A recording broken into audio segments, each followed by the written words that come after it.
अस्सलाम वालेकुम नाजरीन, आरपी न्यूज़ के साथ मैं हूं आपका होस्ट अवैस महमूद। नाजरीन, आज हमने बात करनी है बढ़ती हुई महंगाई के हवाले से। जिस तरीके से निगरान सेटअप आया, निगरान हुकूमत आई, लेकिन गवर्नमेंट के जो भी डिसीजन लिए गए हैं अवाम के हक़ में नहीं है। आज हमने अवाम की नुमाइंदगी करनी है। मैंने अपने प्रोग्राम में इन्वाइट किया है माहिर तजज़ियाकार वकास यूनुस साहब को। सर, सबसे पहले तो आपको वेलकम करूँगा, और उसके अलावा मेरा सवाल होगा आपसे पहला कि दिन ब दिन महंगाई में इजाफा हो रहा है, बिजली के बिलों में इजाफा हो रहा है, गैस के बिलों में इजाफा हो रहा है, इसका हल क्या है, इसका सोल्यूशन क्या है? मुल्क गिर एहतजाज हो रहे हैं, तो क्या एहतजाज करने से कोई हमें बेनिफिट नज़र आएगा, कोई रिलीफ मिलेगा आवाम को या नहीं? देखिए जी, मुस्तकबिल करीब में तो इसकी कोई उम्मीद नज़र नहीं आती है। रिसेंटली जो IMF का मुआहिदा हुआ था और गुज़िश्ता जो PDM की हुकूमत थी उन्होंने बहुत ज़्यादा इस पर एक किस्म का जश्न भी मनाया था और मुबारकबादें भी वसूल की थी। तो ये अब उसी के रिज़ल्ट्स हैं और ज़ाहिर बात है आफ्टर इफेक्ट्स तो आने ही थे।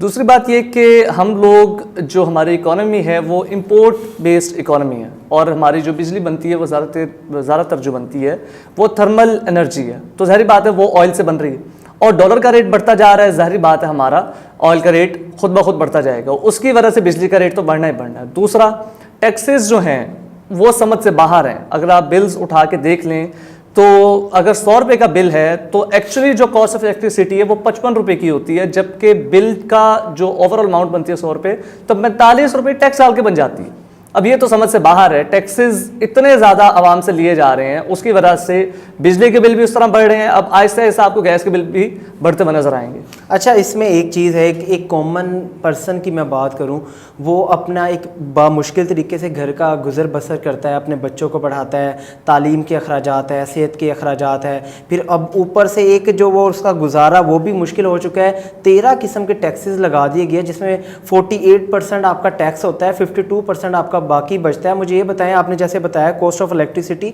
ये वो टैक्सेस लगाए गए हैं, मेरे ख्याल से कॉमन पर्सन को इनके नाम भी लेने नहीं आते होंगे।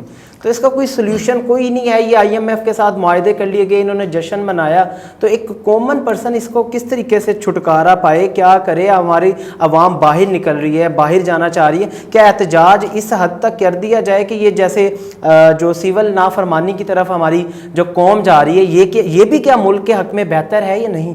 देखिए जी, गवर्नमेंट की जहाँ तक बात है वो तो इतनी सीरियस है कि कुछ दिन पहले निगरान वज़ीर आज़म साहब से जब कहा गया कि 4.5 लाख लोग जो हैं वो सिर्फ इस साल मुल्क छोड़ के चले गए हैं, तो उनका जवाब तो क्या हुआ? बहुत हाईलाइट हुआ। मज़े की बात तो ये है कि सिर्फ 4.5 लाख छोड़ के नहीं गए, 4.5 लाख स्किल्ड जो बंदा है, पढ़ा लिखा जो बंदा है वो छोड़ के गए। क्योंकि ज़ाहिर बात है मुल्क से बाहर कोई फारिग इंसान तो नहीं जा सकता ना, पढ़ा लिखा और स्किल्ड पर्सन होगा वही जाएगा। तो हुकूमत की जो परेशानी है वो तो अवाम है नहीं ना, पहली बात। दूसरा क्वेश्चन सॉरी आपका क्या था? दूसरा मेरा इससे हवाले से था कि एक आम बंदे को जिसको 13 किस्म के टैक्सेस का पता भी नहीं है, वो किस तरीके से मतलब कि उनके इलेक्ट्रिसिटी के जो बिल्स हैं मुल्क गिर एहतजाज कर रहे हैं, क्या वो आवाम के जो हक में आएगा, कंट्री के हक में है ये चीज़ एहतजाज करना?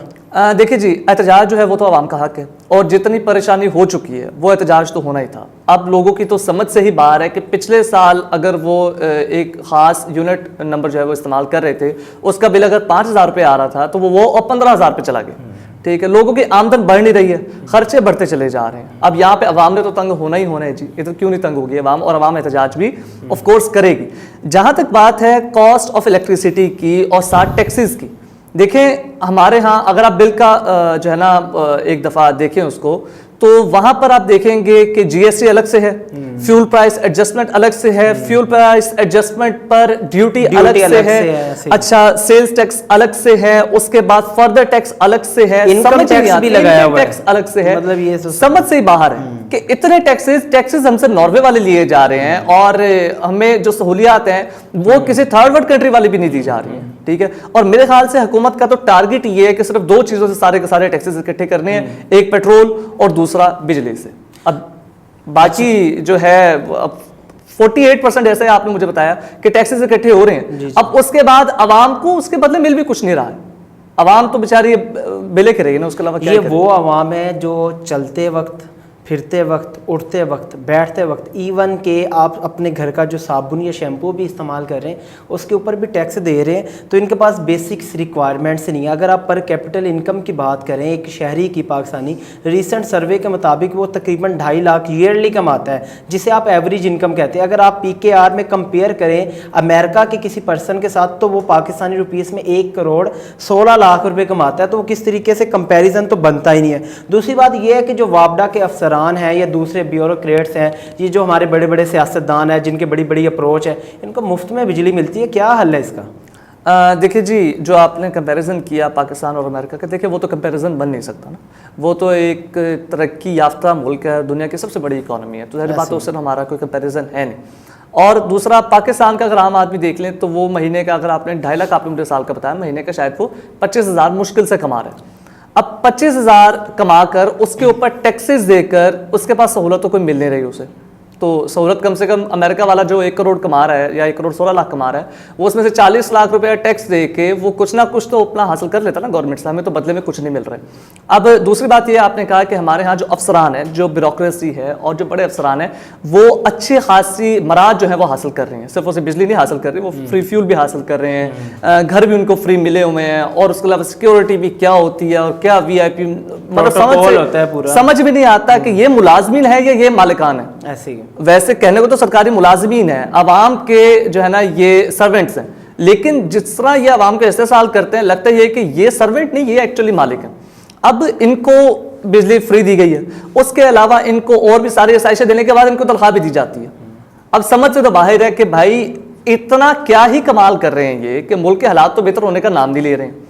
ठीक है, दुनिया जहान की करप्ट ब्यूरोक्रेसी हमारी है, दुनिया जहान का करप्ट सिविल सर्वेंट हमारे पास है, दुनिया जहान की जो है नाकाम जुडिशरी हमारे पास है, लेकिन सहूलतें पूरी की पूरी हैं। और यही हाल हमारा जो है ना जाता है पॉलिटिशियंस पर भी, कि अभी कुछ देर पहले आपने शायद देखा हो कि चेयरमैन सेनेट की जो मराहत हैं उनको कैसे बढ़ाने का जो है ना इंदिया दिया गया था, और मजे की बात तो ये उनको सफर के लिए फ्री जेट तक मुहैया करने की बात की गई थी एक बिल में। मुझे समझ नहीं आती, दिवालिये के करीब क्या ये कंट्री गरीब कंट्री है, ये दिवालिये के करीब मुल्क है, और इसके इनके आसाइशें देखने में जो है ना मुझे तो किसी सूरत नहीं लगता कि हम लोग जो है ना गरीब। इकदाम एक उठाया गया है, कल ही की बात है, जिसमें कहा गया है 17 से 22 ग्रेड के जो वापडा के अफसरान हैं इनको जो फ्री यूनिट्स दिए जा रहे हैं बिजली के, ये डिसीजन लिया गया नहीं लिए जाएंगे, जस्ट इन्हीं के इनसे ही ले सकते हैं, क्या और लोग भी हैं उनसे भी लेने चाहिए? और क्या ये फैसला, इस फैसले से कोई इम्पैक्ट पड़ेगा आवाम के रिलीफ के ऊपर? जी, पहली बात तो ये है कि हमें दावे करने का बहुत शौक है, और आज से पहले भी दावे तो बहुत हुए हैं, ये भी कर देंगे और वो भी कर देंगे और वो भी कर देंगे। एक साहब पिछले हुकूमत में भी रहे थे और कह रहे थे कि पता नहीं क्या से क्या कर देंगे, लेकिन क्या से क्या हो गया हमने भी देख लिया।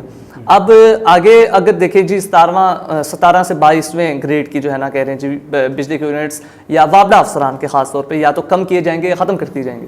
पहली बात तो ये कि इस पर इम्प्लीमेंटेशन होगी तो देखेंगे, पहली बात तो मुझे नहीं लग रहा कि ये इम्प्लीमेंट होगा। दूसरी बात ये कि वापडा मुलाजमीन तो सिर्फ बिजली मुफ्त नहीं ले रहे हैं, वापडा मुलाजमीन के अलावा जितनी भी ब्यूरोक्रेसी है, जितने भी सरकारी मुलाजमीन है उस कैडेट के, वो सबके सभी ले रहे हैं।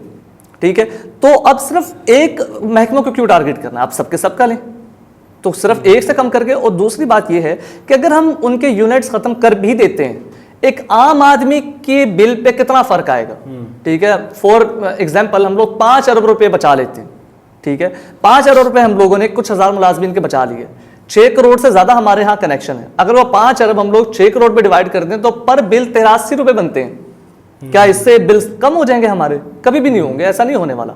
ठीक है, हमें आखिरकार जो है जो बेजा टैक्सेस डाले जा रहे हैं, उसके अलावा जो डॉलर की बढ़ती हुई कीमत है उसको कंट्रोल करने की जरूरत है, इकोनॉमी को कंट्रोल करने की जरूरत है, तब जाके आम आदमी को कोई फायदा होगा। उसके अलावा आप चाहे जितने मुलाजमीन हैं उनकी बिजली मुफ्त कर दें, कोई मेजर फर्क नहीं आने वाला। हाँ, लेकिन ये सिंबॉलिकली बहुत बड़ी बात होगी कि अगर एक आम आदमी मुश्किल से गुजर रहा है तो वैसे ही सरकारी मुलाजिम को भी गुजरना चाहिए कि वो भी एक आम शख्स जो है 25,000 रुपये कमाकर अपना बिजली का बिल भी अदा कर रहा है, बच्चों की फीस भी अदा कर रहा है, उसके अलावा ना उसको सेहत मिल रही है ना सिक्योरिटी मिल रही है, तो सेम हालत इनकी करनी चाहिए ताकि शायद थोड़ा सा इनको जो है ना फर्क पड़ जाए कि स्टैंडर्ड ऑफ लिविंग देखें ना, एक आम बंदे का स्टैंडर्ड ऑफ लिविंग ही कुछ नहीं है। अच्छा, मैं एक चीज़ और मुझे ज़रा हमारे नाजरीन को बताएं, जब IMF के साथ कोई भी मुआहदा तय होता है तो कोई भी नई गवर्नमेंट नया सेटअप आता है, जैसे निगरान सेटअप आया हुआ है, हमारे जो पॉलिटिशियंस है इस किस्म के तो पॉलिटिशियंस है अपना सेटअप करने के बाद, मुआहदे तय करने के बाद, सेलिब्रेशन करने के बाद अब बाहर के कंट्री में बैठे हुए, और जब वहाँ पे उनके साथ बात होती है कि आप यहाँ पर आए तो वो कहते हैं भाई पाकिस्तान की बात पाकिस्तान में करेंगे। ये मतलब सारा कसूर ये पॉलिटिशियंस का है, ये IMF के साथ मुआहदे होते हैं। मैं ये पूछना चाह रहा हूँ आखिर गलती क्या है, इस गरीब बंदे की कोताही क्या है? क्या वो इनको वोट डालकर इनको अपने सरबराह बना लेते हैं, ये उनकी गलती है? जी, पहली तो ये गलतफहमी आप दूर कर लें कि अवाम के वोट से ये लोग आते हैं, ठीक है। और दूसरी बात ये कि IMF के साथ जो मुआहदे होते हैं, देखिए जी, IMF एक इदारा है, ठीक है। उसका काम जो है उसने कर्ज देना है, कर्ज के साथ आपको पूरा प्लान देना है, ठीक है। अब वो हम लोग 22 दफ़ा जा चुके हैं उनके पास, ठीक है, लेकिन हमने कोई एक मुआहिदा भी उनके साथ पूरा नहीं किया, ठीक है। IMF आपसे सादा बात करता है कि आपने अपनी टैक्स कलेक्शन बढ़ानी है, ठीक है। टैक्स कलेक्शन आप बढ़ाएं और अपनी एलीट को जो आप मराद दे रहे हैं वो ख़त्म करें। पिछली रिपोर्ट के मुताबिक जब ये मुआहिदा नहीं हो रहा था और हुकूमत है उसके हाथ पांव फूले हुए थे, तो तब जो IMF के जो चीफ थे उन्होंने अपनी रिपोर्ट पेश की थी, और इस रिपोर्ट के मुताबिक हम लोग मुल्क के अशराफिया को, पाकिस्तान की गवर्नमेंट जो पाकिस्तान की अशराफिया है उसको एक साल में $17.5 अरब की सब्सिडीज देती है। क्या ये मुल्क है इतनी सब्सिडीज देने का मुतहम्मिल? उन्होंने सिटी से बात की कि आप ये सब्सिडीज तो पहले खत्म करें, तो हमारी हुकूमत का जवाब था जी हम ये तो नहीं कर सकते। उन्होंने कहा था फिर तो टैक्स कलेक्शन तो आपको करनी पड़नी है ना। तो टैक्स कलेक्शन करने के लिए हमारे पास जो बेहतरीन हल है वो दो चीज़ें, एक पेट्रोल है और दूसरा बिजली है। ना जो है ना पेट्रोल पर हम लोग लेवी बढ़ाते जा रहे हैं, सेल्स टैक्स बढ़ाते जा रहे हैं, और दूसरा बिजली जो है, एक तो हमारे यहाँ रिकवरीज की बहुत ज़्यादा कमी है, ठीक है। हमारे यहाँ खास तौर पे आप सिंध के रूरल एरियाज़ में चले जाएं या बलोचिस्तान में चले जाएं, वहाँ तो रिकवरीज नाम की कोई चीज़ नहीं है। पंजाब के और सिंध के शहरी इलाकों से जो है ना कुछ रिकवरीज होती हैं और KP के शहरी इलाकों से रिकवरीज हो जाती हैं।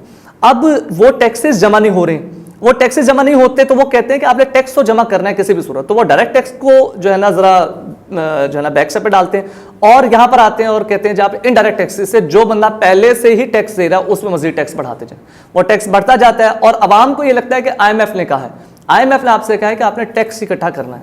अब वो प्लान भी दे देते हैं कि आप डायरेक्ट टैक्स भी इकट्ठा कर सकते हैं, लेकिन हमारी हुकूमत कहती है डायरेक्ट टैक्स तो हमारे पास इकट्ठा करने की कैपेसिटी है नहीं, अब इनडायरेक्ट टैक्सेस जो है ना हम बढ़ा देंगे, उससे आम बंदा जैसे सफ़र हो रहा है वो होता रहेगा। नाज़रीन, आज के दौर में एक कॉमन पर्सन का जीना बामुश्किल हो चुका है, बामुश्किल तरीके से वो अपनी ज़िंदगी का गुज़र बसर कर रहा है, इस आस इस उम्मीद के साथ कि कोई ना कोई डिसीजन गरीबों के हक़ में भी आए।